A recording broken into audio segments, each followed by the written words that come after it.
Once upon a time, in a small town, there was a young woman named Emily who decided to give online dating a try. She downloaded the popular dating app Tinder and started swiping through profiles, hoping to find her perfect match.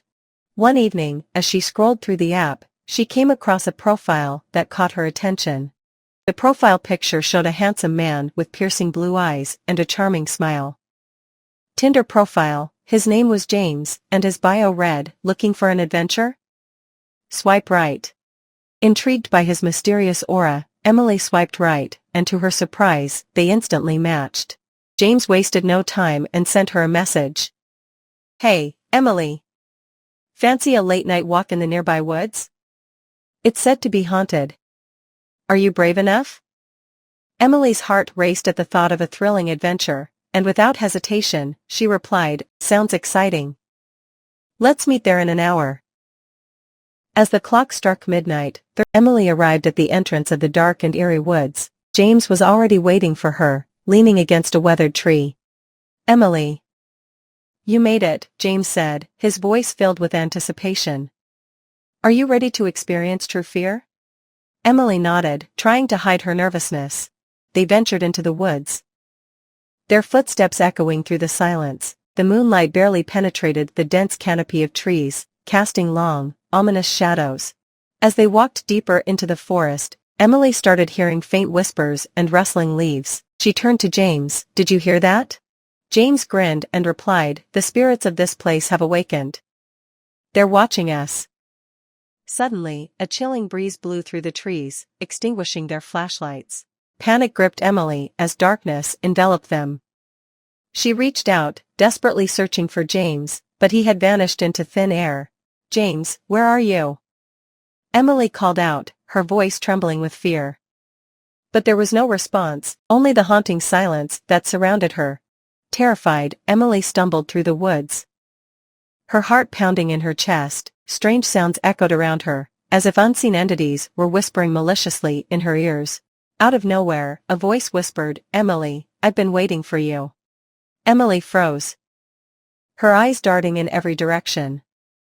Then, she saw a pair of glowing red eyes peering at her from the darkness. She tried to run, but invisible hands grabbed her, holding her in place. The voice grew louder, filling the air with a bone-chilling laugh. "You shouldn't have come here, Emily. Now you'll never leave." Emily screamed, her pleas echoing through the night, but no one came to her rescue. The spirits of the haunted woods had claimed another victim, their laughter mingling with Emily's cries of terror. Time seemed to stand still as Emily's screams faded away, swallowed by the darkness of the cursed forest. The next morning, a hiker stumbled upon the entrance to the woods. Curiosity got the better of him, and he decided to explore. As he ventured deeper, he noticed a faint glimmer in the distance. Its Tinder app still open. The hiker shuddered, realizing the grim fate that had befallen the adventurous young woman. From that day on, locals warned of the cursed woods and the spirits that lurked within. The story of Emily's terrifying encounter spread far and wide, a chilling reminder of the dangers that await those who dare to seek excitement in the darkness of the unknown.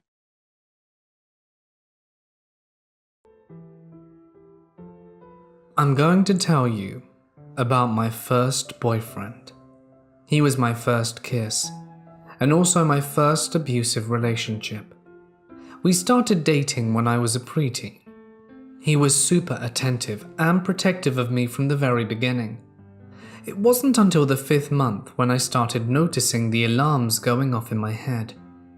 He had taken me on a cute roller skating date, and we had sat down for a bit to take a break when 2 of his friends showed up. At this point, the vibe from him was no longer safe. The smile he had 5 minutes beforehand was replaced with a look of pure hatred. He switched into this odd predator mode and told me to kiss him with tongue in front of his friends. I told him that I was just not ready to do something like that, and especially not in front of other people. He didn't like that answer and pulled my face to his and started forcing his tongue in my mouth. I was a pretty small girl, but luckily, I was able to push him away long enough to start running towards a more populated part of the skate rink. I told him to stay away from me while I waited for my mum to pick me up. I didn't tell my mum what happened because I was in shock and confused. I was young and didn't want to get into trouble for kissing a boy, so I decided to just ignore him until I was able to process everything. A week of successfully avoiding him at school passes, when he worked up the nerve to try something again. He found me surrounded by a group of friends and decided to try his luck. I didn't even notice he was there until we were practically bumping elbows. Being that close to him definitely put me on edge, and I nearly defecate myself when he started to speak to me. It was all pointless small talk, until he realized I wasn't in the forgiving mood when his mood shifted like before, and he was just staring at me like I was the most disgusting human on the planet.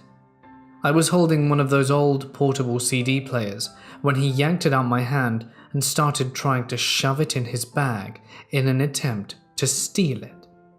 I yelled at him to give it back and tried prying it from him, which apparently took offense to him because he punched me in the face with enough force to drop me to the ground. I obviously started crying, and we were both sent to the principal's office.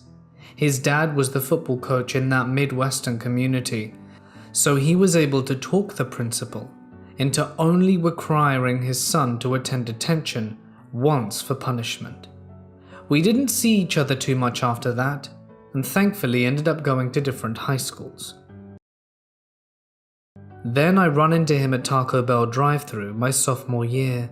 I didn't realize he was the cashier until I was at the window about to pay when we made awkward eye contact.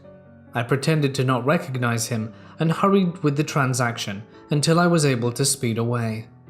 Unfortunately, he saw our chance meeting as a sign of fate and attempted to send the equivalent of "you up" to my Facebook profile.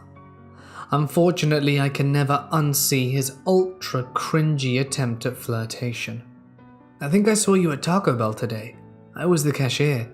You're pretty cute, and I was wondering if you wanted to send some pics." My response was an immediate block, and I made sure to let my sister know about the incident because I just had to tell someone. If I had known then just how dangerous this teenage boy would become, I wouldn't have taken any of the incidents so lightly. But I'm not psychic, and after some awkward laughs, I moved on with my life and continued to date less rubbish people. Fast forward to today, when my sister sends me an article from her local news report featuring my dear first boyfriend's picture. Apparently, he decided to attack someone with a large weapon in the throat at a popular venue when they tried defending a woman he was physically attacking. We dated nearly 10 years ago, but I still can't shake the feeling that I definitely dodged a bullet. It's a strange feeling when you realize that dangerous people are weaving in and out of your life without you even knowing before it's too late sometimes. According to the comments in this article, he had a habit of assaulting the women in his life and had a history with obsessive stalking. I imagine justice will be served swiftly due to the manner of the crimes and overwhelming evidence supporting a case against this psychopath. I hope we never meet again.